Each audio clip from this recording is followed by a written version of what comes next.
Hoje tem votação de urgência para o arcabouço fiscal, para o projeto de arcabouço fiscal. E é sobre isso que eu vou trazer agora para os nossos comentaristas. Inclusive, o ministro da Fazenda, Fernando Haddad, disse que eles já teriam conseguido, por meio de articulação, mais de 300 parlamentares, 340, a favor do projeto que foi apresentado pelo relator. Vamos acompanhar o que disse, então, Fernando Haddad sobre esse arcabouço fiscal que deve ter voto de urgência hoje, para depois a gente jogar aqui para o nosso debate.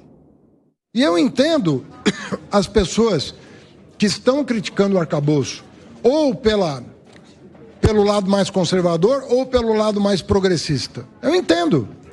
Quem é mais conservador quer arrochar mais.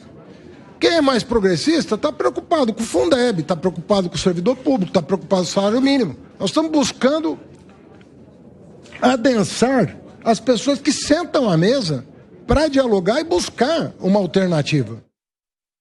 Fernando Haddad, então como que acompanha? Pessoal, desliga meu ponto aí que eu estou ouvindo tudo que vocês estão falando aí dentro do switcher, por favor, obrigado. Valeu, senão eu não consigo pensar e separar meu cérebro aqui com os pensamentos, com as informações. É assim, ao vivo é assim que funciona. Como que acontece, né? O presidente da Câmara, depois daquela articulação toda que é feita com as bancadas, ele recebe ali uma proposta para se colocar em regime de urgência a votação desse projeto do arcabouço fiscal. Ele pode acatar ou não. E é como se fosse um teste, né? Ele acata e coloca para votação. Se há uma votação expressiva pela votação da urgência, quer dizer que o negócio está andando bem. Se há ali um certo represamento, uma negativa por parte de boa parte das bancadas, quer dizer que o negócio está verde ainda e que precisa se discutir mais. Qual que é o caminho que esse projeto vai ganhar na visão de vocês, hein, Segré? Vai depender, Evandro, porque o trâmite de urgência que foi feito quando, na época, ia se discutir a PL das fake news, não terminou dando certo para o governo. Imagino que, nesse caso, possa ser muito parecido. Essa questão de tratamento de urgência não garante necessariamente a aprovação do projeto. E me parece que aí está onde deve observar o governo. Não somente na aprovação da urgência, e sim na aprovação do projeto. O ministro Haddad diz que com a articulação já há aí cerca de 340 deputados. Dá para acreditar nisso, Piperno? Eu acho que dá, porque esse projeto ele não atrai somente o interesse da bancada governista. Tem muita gente que entende que é necessário que esse projeto seja resolvido logo, para que as regras se tornem mais claras para todo mundo. É evidente que esse projeto vai receber um ajuste ou outro. Nenhum projeto que entra lá no Legislativo, ele sai do mesmo jeito. Então é normal isso, faz parte do jogo. Agora, em relação à aprovação desse regime de urgência hoje, eu acho que não há muita dúvida. Agora, eu quero também falar um pouquinho sobre o processo de articulação e o relator Cláudio Cajado falou que o projeto está bastante maduro. Quais são as questões que, no seu ponto de vista, é preciso ficar de olho ali para que não se passe coisas que favoreçam ao governo, que desfavoreçam a população brasileira? De que forma que você vê, Gani? Então, Evandro, pode ser que abram mais exceções, né? Que não fiquem dentro desta regra do teto, que já é bastante flexível comparativamente à regra anterior, porque você já pode gastar mais do que a inflação, mais 0,6. Já tem um gasto acima da inflação, diferente da regra anterior que limitava a inflação.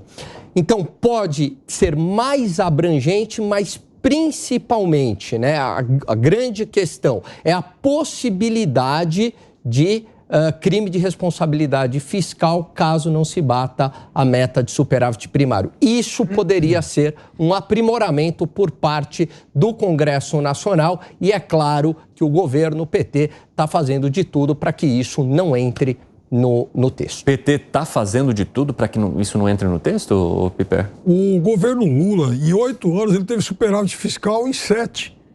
Então, me parece que essa não seja uma grande preocupação lá para frente. É evidente que nesse ano aqui vai ser muito complicado. Claro, o ano que vem, a expectativa é de que o déficit seja zerado. De 25 para frente é uma outra história. Segré, você discorda do Piperno?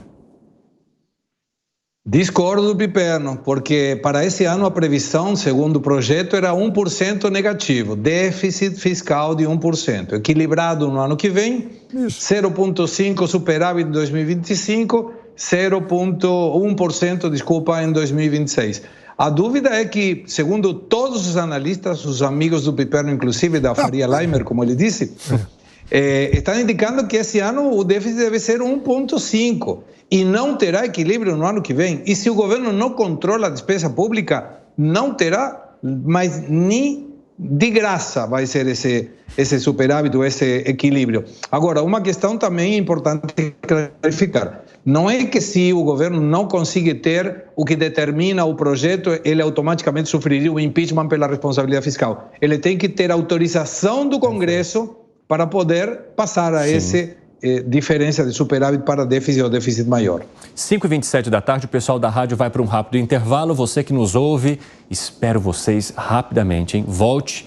E aí eu já vou até atualizar quando vocês voltarem em que assunto, em que patamar que a gente vai estar. Se tiver acontecendo muita discussão aqui, aí você sabe que eu vou esperar um pouquinho, né? A discussão baixar para a gente retomar a nossa conversa. Até já, pessoal. Nas outras plataformas, seguimos ao vivo. Ô Gani, agora o governo conseguiu fazer e blindar o salário mínimo e também o Bolsa Família dentro desse projeto, apesar das possibilidades que foram apresentadas aqui pelo Segre agora. Isso indica algum risco de gasto além da conta ou de superar uma meta que deveria ser estabelecida pelo governo federal? Pois é, então, o salário mínimo ele tem um impacto em cascata nas contas do governo. Primeiro, porque várias contas do funcionalismo público, própria conta de salário, são indexadas ao salário mínimo. Então, você tem um salário mínimo, 2 salários mínimos, 10 salários mínimos, seguro-desemprego, BPC, aposentadorias. Então, um aumento do salário mínimo muito acima do que o país consegue comportar, consegue aguentar, tem sim um impacto nas contas públicas. E aí, pegando a fala que a gente ouviu do Haddad e o que ele não entende é que justamente a farra fiscal, o excesso de gastos públicos pode prejudicar principalmente o mais pobre. De que maneira? Pela elevação da taxa de juros, porque você não controla isso na caneta, aumenta o risco do país, e com juros mais elevados, pega na atividade econômica, esfria a atividade econômica. E aí gera desemprego. E quem é mais afetado é a população mais pobre. Excesso de gasto público pega na inflação. O Haddad está fechando os olhos para isso, Piperno? De forma alguma. Não é a tradição, por exemplo, do Lula, não é a tradição do Haddad, que até outro dia eu disse aqui, fez a melhor renegociação de dívida que a prefeitura já teve. Mas o que o Gani está mencionando é que seria uma política populista que aparentemente pode ajudar uma população, mas que no fim das contas prejudicaria. O Lula sempre foi alguém do superávit fiscal. Primeiro, 2003 a 2005, Piperno, depois não foi. Vale quanto? Não, teve superávit, mas o gasto subiu mais que a arrecadação. Agora tem que ser assim, quer dizer, não, pô. Teve superávit fiscal sempre. Não, teve. Então teve superávit fiscal, mas a conjuntura internacional era outra. Então teve não é como meia... Teve ou não teve, não existe Coloque a informação correta aqui para nossa audiência, vai lá. Teve, não existe meia gravidez. Teve, ponto. Teve, 8 anos. O que você queria dizer então, Gani, quando você fala que não teve? O superávit primário começou a cair. Só que como a conjuntura internacional era amplamente favorável, então a arrecadação subia, mas o gasto subia mais que a arrecadação. Tanto é que o superávit primário começou a cair. Aprofundou no governo Dilma. Aí no governo Dilma foi um completo desastre, então, Dilma, Lula é Lula. Não, Dilma é Dilma. Eu tô falando que no governo Lula... Teve, isso eu concordo, mas ele foi diminuindo ao longo do tempo. Diminuiu. Teve uma mudança da política econômica. Diminuiu ao longo do tempo quando houve a crise dos subprimes em 2008. Então já na parte final do governo. Piperno, isso aí eu aposto com você. Agora, em relação a isso, o Haddad tem razão, porque é o seguinte, se for para cortar alguma coisa, algo que eu repito todo dia, que não seja o aumento merreca do salário mínimo, vai cortar subsídio, vai cortar incentivo à indústria, vai cortar incentivo ao nosso pujante agronegócio que já está capitalizado. O que é socialmente mais correto?